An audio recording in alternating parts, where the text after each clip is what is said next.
அன்பான சகோதர சகோதரிகளே, அதிகாலை நேர வணக்கம். இன்றைய நாளுக்கான தேவனுடைய வார்த்தை ஏசாயா 59ஆம் அதிகாரம் 19ஆம் வசனம். அப்பொழுது சூரியன் அஸ்தமிக்கும் திசை தொடங்கி கர்த்தருடைய நாமத்துக்கும், சூரியன் உதிக்கும் திசை தொடங்கி அவருடைய மகிமைக்கும் பயப்படுவார்கள். வெள்ளம் போல் சத்துரு வரும்போது கர்த்தருடைய ஆவியானவர் அவனுக்கு விரோதமாக கொடியேற்றுவார். இந்த வசனத்தை கேட்டு உணர்கிற தேவ ஜனங்களை, சிறு பிள்ளைகளை, முதியோர்களை, கர்த்தருக்கு பயப்படுகிற காரியம் என்னவென்றால், தீமை வெறுப்பதே கர்த்தருக்கு பயப்படுகிற பயம் என்று வேதம் சொல்கிறது. ஆகவே நாம் தீமையான காரியத்தை வெறுத்து, தீமையான சிந்தனை வெறுத்து, தீமையான சொல்லை வெறுத்து, கர்த்தருக்கு பிரியமுள்ள வார்த்தையை பேசும், கர்த்தருக்கு பிரியமாய் நடந்து கொள்ளும், கர்த்தருக்கு விருப்பமான காரியத்தை செய்வதே கர்த்தருக்கு மிகவும் உகந்ததாக இருக்கிறது.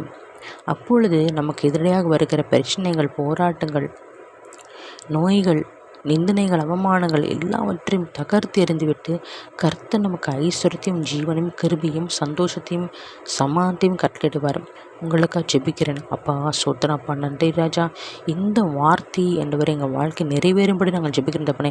இந்த வார்த்தையின்படி, இந்த பிரமாணத்தின்படி நடந்து கொள்ள எங்கள் ஒவ்வொருத்தருக்கும் கிருபை தாங்க ராஜா. நம்முடைய பிரமாணத்துக்கு கீழ்ப்படியாக கிருபை தாங்க ராஜா.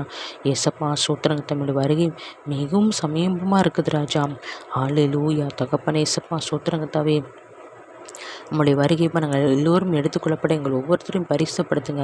உம்மை போல பரிசு மாற்றுங்க ராஜா. சூத்திரங்கத்தாவே, வருகைக்கு எல்லோரையும் ஆயத்துப்படுத்துங்க தகப்பனே. ஏசப்பா சூத்திரங்கத்தாவே, எங்கு பண்ணவரே ஏசப்பா, எங்கும் சுவிசேஷம் அறிவிக்கப்படணும் அப்பா. சூத்திரங்கத்தாவே நன்றி ராஜா. சுவிசேஷம் சொல்லுவர்களும் தகப்பனே, சுவிசேஷம் கேட்கிறவர்களும் தகப்பனே. ஏசப்பா தகப்பனே, நீ தூதனை அனுப்பி தகப்பனே இந்த காரியத்தை வாய்க்க செய்யுங்க தகப்பனே. சுவிசேஷம் சொல்லுகிற ஆண்டவரே ஏசப்பா, காரியத்தை வாய்க்க செய்யுங்க ராஜா.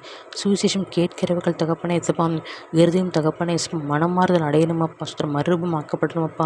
ஆண்டவரே சூத்திரங்கத்தவை நன்றி ராஜா. ஹல்லேலூயா. மீண்டும் பிறக்கிற அனுபவத்துக்கு வர வேண்டுமப்பா. சூத்திரங்கத்தவை நன்றி ராஜா. ரட்சிக்கப்படணும், ஞானசம் எடுக்கணுமப்பா, அபிஷேகம் பெறணுமப்பா. ஏசப்பா சூத்திரங்கத்தவை நன்றி ராஜா. நீர் எல்லாவற்றையும் அறிகிறப்பா, எல்லாவற்றையும் அறிந்திருக்கிற தகப்பன், நீங்கள் கிருபை செய்யுங்க தகப்பனே. துதிகன மகிமையாவையும் இயேசு கிறிஸ்துவுக்கே செத்துகிறேன். மீட்பெரும் இரட்சகமாகிற இயேசு கிறிஸ்து இன்பநாமத்தில் ஜெபிக்கிறேன் என் ஜீவன் நல்ல பிதாவே. ஆமேன்.